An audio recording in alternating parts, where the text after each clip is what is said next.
Bonjour mesdames et messieurs, merci de nous rejoindre sur la chaîne qui rassemble. Voici les titres de ce 13h. Le ministre auprès du président de la République chargé des institutions, Gilbert Kone-Kafana, a effectué lundi des visites de courtoisie au président de la Haute Autorité pour la bonne gouvernance et du Sénat. Le ministre a saisi l'occasion pour expliquer sa mission au sein du gouvernement. Vous le verrez au tout début du journal. Robert Begré-Mombé plaide pour l'entretien et la sauvegarde des infrastructures ayant abrité les 8e Jeux de la francophonie. Le ministre-gouverneur a également indiqué que toutes les dispositions seront prises pour la préservation de ces sites grâce à la contribution de tous. À Madagascar, le dépôt des candidatures à l'élection présidentielle du 7 novembre prochain s'est achevé ce 21 août, ce qui a offert une dernière journée haute en couleur sur le parvis de la Haute Cour constitutionnelle. 18 dossiers ont été déposés hier mardi, ce qui amène à un total de 46 candidats. On ouvre ce journal avec ce drame causé par un incendie survenu dans la nuit d'hier à aujourd'hui au quartier Konankro à Divo. Selon les autorités locales, les flammes ont ravagé une résidence emportant avec elles toute une famille calcinée dont un professeur de lycée, 4 de ses enfants et 2 de ses protégés. La cause de l'incendie n'est pas encore connue. C'est un air de déjà vécu avec l'incendie survenu le 25 juillet dernier à Grand-Bassam et qui avait causé le décès de 9 personnes. Et les incendies s'enchaînent, emportant des vies humaines et causant d'énormes dégâts matériels. Hier seulement, ici à Abidjan, aux 2 plateaux Vallon, rue des Jardins, un foyer s'est déclaré dans le sous-sol d'un bâtiment à usage de bureau. Le sous-sol servait à entreposer du matériel d'imprimerie et d'électroménager. Les éléments du groupement des sapeurs-pompiers militaires, avec à leur tête le commandant Marc-Aurèle Essia, ont réussi à circonscrire le feu un peu avant 22 heures. Il n'y avait plus de risque de propagation de l'incendie au moment où nos équipes quittaient les lieux.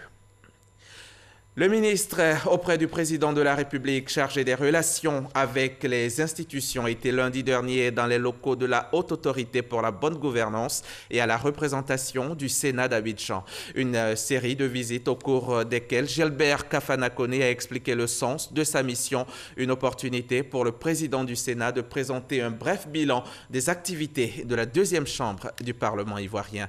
C'était au micro de Olivier Iriebi et Abou Sanogo. Le ministre chargé des relations avec les institutions de la République, Gilbert Kafana-Kone, est résolu à remplir à bien sa mission. Pour y arriver, il multiplie les contacts avec les différentes institutions avec lesquelles il compte approfondir sa collaboration. C'est dans ce cadre qu'il s'est rendu successivement à la Haute Autorité pour la bonne gouvernance et à la représentation du Sénat d'Abidjan. Des rencontres pour lui permettre de faire comprendre l'importance de sa mission. Ma mission, c'est de contribuer à instaurer des relations harmonieuses et efficaces entre le gouvernement et les institutions de la République. Mais nous avons aussi pour mission de réfléchir ou de mener toute étude prospective dans le sens du fonctionnement des institutions et d'en faire donc la proposition au chef de l'État. Cette étape de la série de visites, la 6e du genre, a été l'occasion pour le président du Sénat de faire le point des activités menées par son institution depuis sa rentrée officielle en avril 2018. Nous avons mis sur pied 2 commissions ad hoc immédiatement au lendemain, c'est-à-dire le 13 avril. Les 2 commissions nous ont rendu le résultat de leurs travaux, notamment le règlement du Sénat a été adopté. On a soumis au Conseil constitutionnel qui a déclaré sa conformité par rapport à la Constitution. Nous avons mis une commission sur pied qui a travaillé sur le plan stratégique du Sénat, parce qu'il faut avoir de la vision. Et ce document nous a été remis. Les sénateurs ont travaillé sur ce document. Des séances de travail du ministre Gilbert Kafana-Kone avec les institutions sont prévues dans les prochains jours. Elles visent à leur permettre de jouer pleinement leur rôle dans la République. Au niveau du Sénat, elles porteront notamment sur les questions de son transfert à Yamoussoukro et sur les relations Sénat-Assemblée nationale. Robert Begré-Mambé, lui, plaide pour l'entretien et la sauvegarde des infrastructures ayant abrité les 8e Jeux de la francophonie. Le ministre-gouverneur a également indiqué que toutes les dispositions seront prises pour la préservation de ces sites. C'était dans les locaux du district d'Abidjan lors d'une rencontre avec les femmes, maillon essentiel du succès de ces Jeux d'Abidjan. Issa Chonayo. Ces images sont extraites de la cérémonie d'ouverture des 8e Jeux de la francophonie en juillet 2017 à Abidjan. Des Jeux qui ont marqué le monde francophone par la qualité de l'organisation et des compétitions culturelles et sportives. Notre pays est un grand pays, nous avons un grand président, nous avons un peuple formidable, une jeunesse très engagée dans la défense de l'image du pays et nous avons des opérateurs qui savent relever les défis quand il le faut. La Côte d'Ivoire est un grand et beau pays. Mais j'ai aussi retenu la grande solidarité des pays de la francophonie envers notre pays. Pour la réussite de ces Jeux, la Côte d'Ivoire a réhabilité et construit plusieurs infrastructures sportives et culturelles. Des infrastructures qui doivent bénéficier d'une attention particulière. Le Premier ministre nous a demandé, sur instruction du chef de l'État et du vice-président, de faire des suggestions. Des solutions adéquates seront trouvées pour qu'on pérennise la qualité de ces installations et surtout que ces installations soient profitables à la jeunesse ivoirienne et aux Ivoiriens. Robert Begré-Mambé a invité le monde sportif et culturel à prendre soin des infrastructures construites et réhabilitées.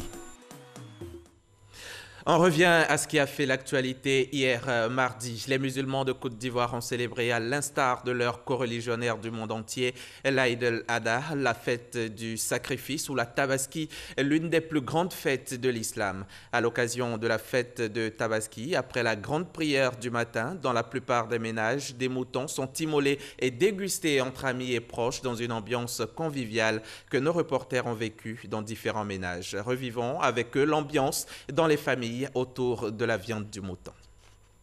En cette fin de journée de la Tabaski, les rues de Trècheville sont pleines de monde. Avenue 6, rue 10, la famille Moussa 10 a immolé 8 moutons. Les jeunes commis à la tâche nettoient et découpent la viande à partager, tandis que d'autres assurent la distribution à bord d'un véhicule. On fait le partage du bœuf, du mouton à des amis, à des frères, à des soeurs. Comme c'est la Tabaski, c'est le partage. Donc on fait le partage à tout le monde. Les femmes, quant à elles, ont été au fourneau tout au long de la journée. Pour Salimata, ça a été une journée fatigante, un menu pour 50 invités, mais elle s'en réjouit. 50 kilos de riz et 8 moutons. On a fait 2 michoux, grillades, sauce claire et 2 sacs de pommes de terre. Des invités bien installés sur la dalle de la maison pour déguster les mets préparés par Salimata. On discute et on profite de ce moment de partage. C'est une réjouissance pour nous. À chaque fois qu'il y a cette célébration, ils nous interpellent et on vient partager avec eux, vraiment dans la joie. À Adjamé, sous des bâches, on rencontre des jeunes qui passent un bon moment entre amis. Ici également, l'heure est à la fête et les amateurs de bonne chair se régalent. Au-delà de son aspect religieux, l'Aïd el-Kébir est aussi une occasion de rencontre, de retrouvailles et de convivialité avec la famille et d'autres proches. Pour la communauté musulmane, cette fête est aussi synonyme de partage et de générosité envers les nécessiteux et les personnes les plus démunies. La Tabaski, la grande réunion des familles autour du mouton, en cette fin de journée, les amis et proches se séparent et c'est le moment pour les femmes de faire le nettoyage. Reportage signé Patricia Oumou-Etia. La Tabaski, c'est donc la prière du matin, suivie du repas en famille et entre amis. Mais c'est aussi le moment privilégié des tout-petits. Une occasion pour eux de se faire un peu d'argent. C'est le sambé-sambé, la bonne année souhaitée aux plus âgés, recevant en retour des pièces de monnaie. Comme la plupart des enfants de leur âge, cette pratique, Mariam et ses sœurs s'y adonnent depuis quelques années. Et cette année, nous avons décidé de les suivre jusqu'au coucher du soleil. Regardez. Mardi 21 août, jour de la fête de Tabaski partout en Côte d'Ivoire. Après la prière du matin et le déjeuner de midi, place aux salutations. Mariam et ses sœurs cadettes, vêtues de leur tenue de fête, ont ciblé cette année le quartier d'Abobo-Anador. Passants et parents n'échappent pas au traditionnel sambé-sambé en français. Bonne année. Parce que jeudi c'est fête. On a fini de manger. On s'est fait sambé-sambé chez les tontons. Le sambé-sambé, un geste qui ne dérange pas les plus âgés. Ils l'ont pratiqué étant petits.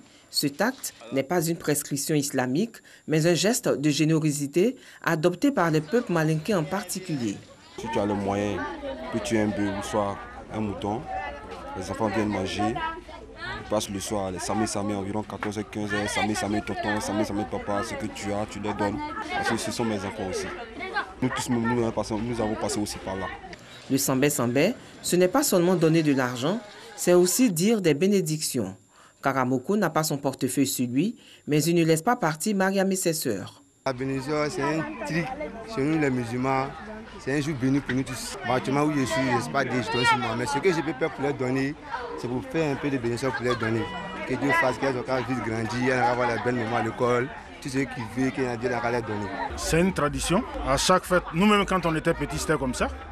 Nous aussi, on a fait ça. Donc, si les enfants viennent vers nous, nous sommes obligés de pouvoir faire ce geste-là aussi envers eux. C'est tout cela qui agrémente la fête. Hein. Ouais. 17h, fin d'après-midi pour la bande d'enfants. C'est l'heure du bilan. À 2000, on rentre à la maison, on est content. Fête de Tabaski réussie pour ces enfants de la commune d'Abobo. Rendez-vous en 2019 pour un sambé-sambé plus fructueux. En 2019, pour un sambé-sambé plus fructueux. Intéressons-nous maintenant aux activités du ministre de la Santé et de l'Hygiène publique qui est descendu récemment sur le terrain pour se faire une idée des conditions de travail des agents de santé. Eugène Aka Awele a visité les structures sous sa tutelle, notamment l'Institut national de santé publique, le programme élargi de vaccination et l'Institut national d'hygiène publique. Franck Quadio marchait dans ses pas, son reportage. Après la visite des différents centres hospitaliers universitaires d'Abidjan fin juillet 2018, le ministre de la Santé et de l'Hygiène publique, Aka Awele, s'imprègne des conditions de travail dans les structures sanitaires à charge de la prévention. Vaccination, l'Institut national de l'hygiène publique et l'Institut national de santé publique, où le ministre a pu faire le constat des besoins, visiter le laboratoire de microbiologie, le centre antidiabétique, celui de la nutrition, l'unité de traitement contre le cancer de l'utérus et celui dédié au traitement des maladies mentales. Il y a ici la concentration pratiquement de tous les services qui doivent concourir à un bon état de santé. Ici, c'est la recherche, ici, c'est la formation, ici, c'est également les soins de santé, la prévention avec une technologie de pointe. Le ministre satisfait donc, mais conscient des enjeux et besoins pour un meilleur développement de la politique sanitaire nationale. Donc, je suis satisfait de ce que j'ai vu ici, mais il reste encore beaucoup à faire en termes de moyens, de plateaux techniques à améliorer, à apporter. Nous qui arrivons, nous devons également être en mesure d'apporter notre modeste contribution. Une contribution dans la continuité de la vision édictée par le chef de l'État Alassane Ouattara, dont l'une des priorités demeure le développement des centres de santé de premier contact. On parle santé toujours. Récemment, à Korogo, au nord de la Côte d'Ivoire, 650 personnes ont été opérées avec succès, gratuitement, de la hernie et de la cataracte. Les personnes vivant avec un handicap n'ont pas été oubliées non plus. Elles ont reçu une centaine de fauteuils roulants et un millier de paires de chaussures. C'était en présence de plusieurs personnalités et de notre reporter Kader Sogodogo.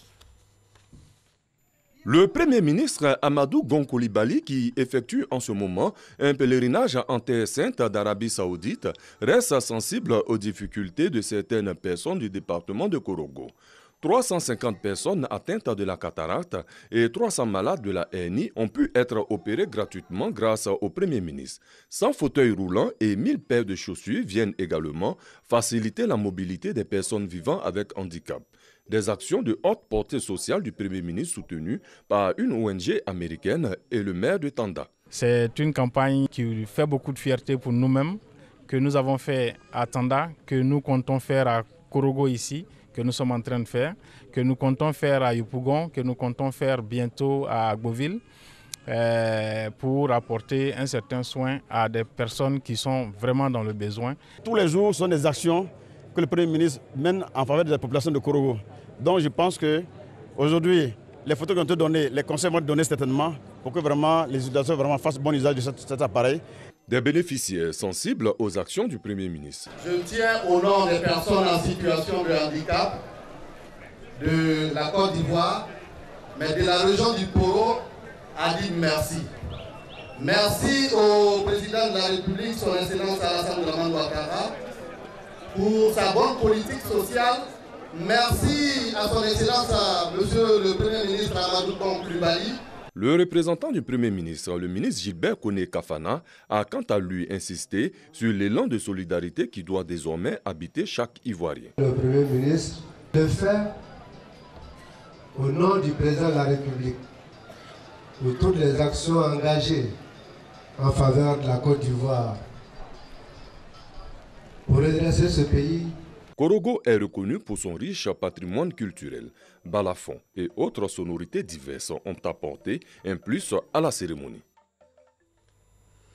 Autre région de la Côte d'Ivoire, autre geste salvateur à l'endroit des populations.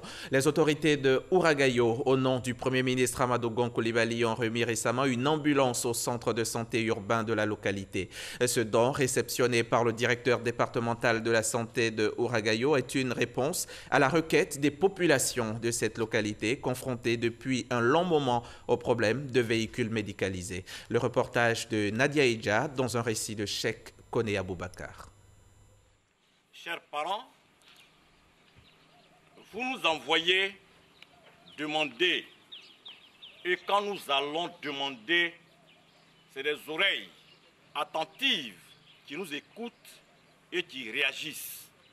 Ensuite, la preuve est là, elle est parlante, elle est criante, elle est palpable. À l'origine de ces mots, cette ambulance totalement équipée offerte au centre de santé urbain de Ouragayo par le Premier ministre Amadou Gon Coulibaly. Le véhicule vient résoudre le problème du transport des malades auquel est confrontée la localité depuis plusieurs mois. On avait des difficultés pour aller chercher des gens qui étaient en souffrance, qui appelaient, mais pour venir ici, ils sont obligés de monter sur des motos. Cette ambulance permettra l'évacuation rapide des malades de Ouragayo et des localités environnantes vers des structures de référence à plateau technique plus élevé. Je voudrais rassurer monsieur le sous-préfet de Ouragayo et la population de Ouragayo que l'équipement reçu ce jour sera utilisé de manière rationnelle et judicieuse au bénéfice exclusif de la population. Au nom de sa population, le sous-préfet a exprimé sa gratitude pour cette action salutaire. Pour rappel, le centre de santé urbain d'Ouragayo a reçu en 2016 une première ambulance des mains du Premier ministre Amadou Gon Coulibaly. Le véhicule en panne depuis des mois devrait être mis en état très prochainement au grand bénéfice de la population. Le vaste programme de sensibilisation des populations sur la loi relative au foncier rural se poursuit. Les invités de l'AFOR, l'agence de foncier rural, sont exhortés à participer à ces formations pour une bonne communication de proximité. C'est l'étape de Sakassou après celle de Guiglo, Diokoué et Blolequin. Kwadiokwame, RTI Boaké. La terre, patrimoine naturel. La terre n'est pas un bien ordinaire au regard de sa dimension culturelle et historique. Elle distingue les peuples et assure la fonction nourricière. Les conditions d'installation reposent sur des pactes, des conventions et des contrats souvent mal définis par les parties, source de fréquents conflits. Par le décret numéro 216-590 du 3 août 2016, l'Agence foncière rurale, par ses attributions, compte prévenir durablement les crises qui ont pour conséquence les migrations et déplacements des populations engendrant une instabilité sociale. Sur le terrain, l'AFOR prendra en compte les temps d'exploitation et la nature, les conditions pour que les parties s'entendent. Le certificat foncier est un document qui permet de sécuriser la terre, de pouvoir éviter les litiges fonciers sur leur parcelle de terre, d'attirer les investisseurs, d'avoir des prêts. Et donc le certificat foncier valorise la terre. La certification foncière doit permettre de réaliser la cohésion sociale, la paix et en même temps favoriser le développement économique et social. Pour le corps préfectoral, cette rencontre renforce les capacités afin de s'approprier la sécurité foncière pour une meilleure application sur le terrain. On va faire des copies à la fois pour comprendre quel conflit qu'il y a dans tel ou tel village. En tout cas, nous avons une cartographie de tous les conflits qui se passent en Côte d'Ivoire qui sont liés non seulement au foncier, mais d'autres conflits d'autres natures. Le certificat foncier rural et la contractualisation foncière sont des activités délicates pour les populations rurales et la formation et l'information sont nécessaires pour sécuriser les activités. À présent, direction Yamoussoukro, à Sakiaré précisément, dans le département d'Atiéguakro et Ngata Dolikro. Sur place, dans ces localités, les vacances scolaires riment avec activités socioculturelles et sportives.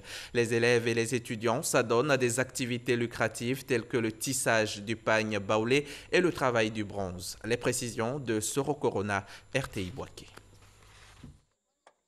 Sakiaré, gros village de tisserands dans le département d'Atiéguakro. Ce village compte plus de 1000 personnes qui pratiquent le métier à tisser. Des chiffres qui doublent pendant les vacances scolaires avec la présence des écoliers, élèves et étudiants. Depuis des décennies, le métier à tisser est une activité de vacances pour les jeunes du village. Berkwaku Jospin, élève en classe de terminale, il est quotidiennement au travail pour préparer la prochaine rentrée des classes. Je fais ça pour soutenir ma scolarité. Avec l'année passée, il y a eu 230 000 comme économie. De l'autre côté du village, Kofi Pierre, étudiant en deuxième année, a pu être à ce niveau d'études grâce à la vente des pailles qu'il tisse, une activité qu'il exerce chaque vacances. Quand je viens, je fais les pailles. À travers les pailles, je fais un peu les jeux dans les bénéfices. Voilà. Quand je viens dans les vacances, à mon grand retour, à travers moins 200 000 ou bien 150 000 comme ça. C'est à travers le paille. Ici même, tu n'as pas besoin qu'un parent me t'aide. Toi-même, tu peux t'aider. À Sakiaré, du primaire au secondaire, le métier à tisser reste l'activité principale des enfants de ce village pendant les vacances scolaires. À partir de la classe de CM1, CM2, déjà on les initie à l'activité. Et pendant les vacances, ceux-là nous permettent de pouvoir les aider pendant la rentrée scolaire. Dans le village de Ngata Dolikro, même détermination à trouver les ressources pour assurer les frais de scolarité. Ici, l'activité des vacances est le travail du bronze. Pendant les vacances, on vient, c'est à travers ça, on se débrouille pour aller à l'école, pour nous inscrire, en continuant nos études. Durant les vacances, là on a le temps même de faire pour nous. Donc c'est ce que j'ai fait, j'ai eu 200 et quelques mille. C'est ce qui m'a permis de payer mes études en tout cas. À Sakiaré comme à Ngata Dolikro, les écoliers, élèves et étudiants ont le soutien de leurs parents. Quand ils viennent, si tu as un boulot, on donne les contrats, ils font ça sur l'argent et puis on les paye. Les cadres de ce village sont tous passés par là. Ils ont aidé leurs parents pour atteindre le niveau qu'ils ont aujourd'hui. Si les difficultés poussent les élèves et étudiants à compter sur eux-mêmes pour épauler leurs parents, à Sakiaré et à Ngata Dolikro, ces métiers sont aussi transmis de génération en génération. Faisons à présent un tour à Divo, dans le Lodjibois, au centre-ouest de la Côte d'Ivoire. Je vous y amène pour prendre part à la 8e édition du Djaka Festival, un festival qui célèbre les rites, traditions et cultures des peuples d'Ida, Godier et de leurs alliés Avikam, Aïzi et Neyo. Vous allez le voir, danse patrimoniale, vestiges et traditions, art culinaire, également vestimentaire, emmeublé le festival. Franck Quadio.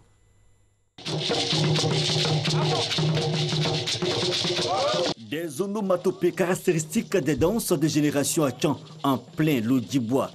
Ce chef guerrier rend les hommages au chef suprême des Dida, le Douto Aliko Debo. Ce n'est pas un jeu d'alliance, plutôt une action de reconnaissance. Les Achans du Sud sont les invités des Dida du Centre-Ouest pour cette 8e édition du Djaka Festival à Divo.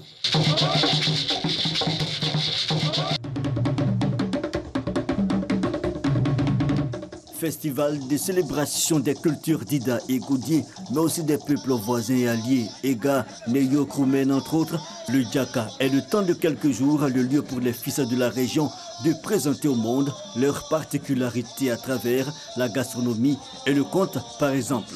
Soir, nous reviendrons ici pour raconter de très belles histoires. L'art oral, mais c'est tout aussi riche qui est l'art de la scène. l'Alaka de Yokobwe ou le Nyango du pays Godiep.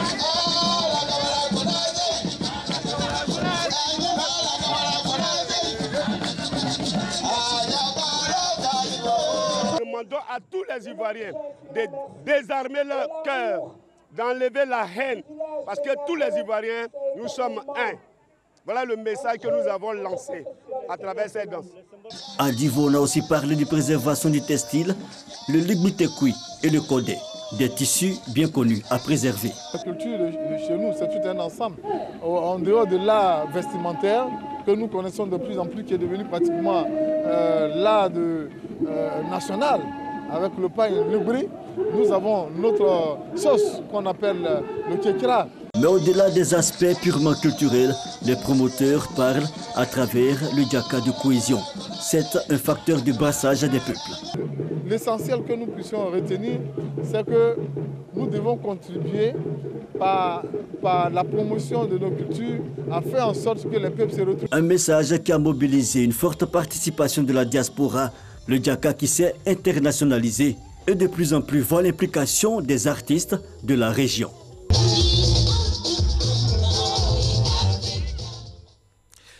De Divo, je vous amène à Brazzaville. C'est un long voyage, certes inattendu, mais vous ne serez pas déçus. La capitale congolaise est belle et à fière allure. C'est le résultat d'une politique de salubrité rigoureuse. À force d'y croire et de s'y mettre vraiment, les autorités ont fini par rendre la ville propre.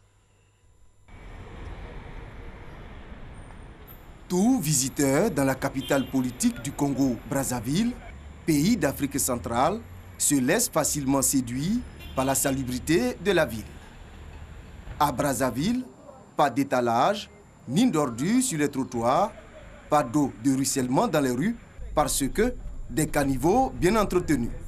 Entre trois poteaux électriques, on peut voir des poubelles. C'est le fruit d'un partenariat entre l'État et une société privée. Les autorités ont fait un effort de placer tout le coin les poubelles. Tu manges quelque chose, tu mets dans la poubelle, c'est tout, pour maintenir la ville propre.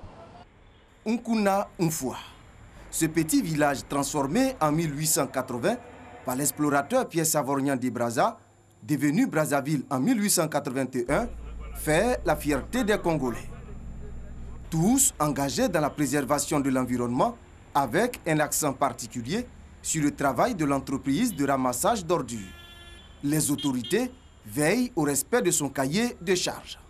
Il y a des agents de cette société qui ne cessent de faire des efforts matin, midi, soir pour enlever quelques saletés dans les grandes places publiques. Ça se fait d'une façon organisée. Brazzaville, autrefois insalubre, est devenue une ville modèle et attire de plus en plus de visiteurs.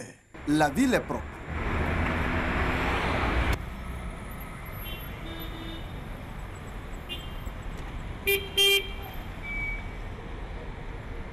Bien des capitales de notre continent devraient suivre l'exemple de Brazzaville.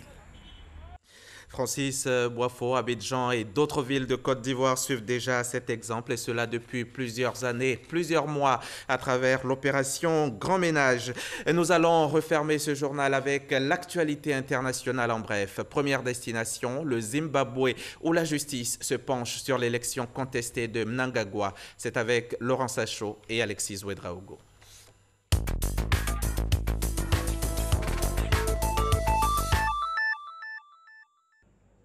La Cour constitutionnelle zimbabwéenne étudie la requête de l'opposition visant à annuler l'élection du président sortant. L'opposition accuse le parti au pouvoir d'avoir truqué les élections du 30 juillet dernier. La requête de l'opposition a déjà provoqué le report de la cérémonie d'investiture prévue le 12 août dernier. Si la Cour confirme sa victoire, cette cérémonie devrait pouvoir se tenir dans les 48 heures suivant sa décision. 46 candidats en lice pour la présidentielle malgache. Parmi eux, les 3 derniers présidents du pays. La Haute Cour constitutionnelle annoncera dimanche, après examen, la liste officielle des candidats autorisés à participer au scrutin, couplé dès 7 novembre et 19 décembre prochains. L'ancien président des Comores est inculpé pour fraude. Il est accusé de détournement de deniers publics, corruption, forfaiture ainsi que faux et usage de faux dans le cadre de l'affaire de la citoyenneté économique, un programme destiné à financer le développement du pays. Il a été placé en détention préventive. Michael Cohen, l'ancien avocat personnel de Donald Trump, a plaidé coupable pour 8 chefs d'inculpation, 6 pour fraude fiscale et bancaire et 2 pour financement illégal de campagne électorale. L'ancien avocat du président a assuré devant la justice avoir violé la loi à la demande de Trump. À la suite de cette affaire, un autre de ses proches collaborateurs, Paul Manafort, son ex-directeur de campagne, a été aussi jugé. Ce dernier est rendu coupable de fraude fiscale et bancaire pour 8 des 18 chefs d'inculpation qui le visaient. Et c'est la fin de ce journal. Merci de l'avoir suivi. Merci de votre confiance à notre chaîne.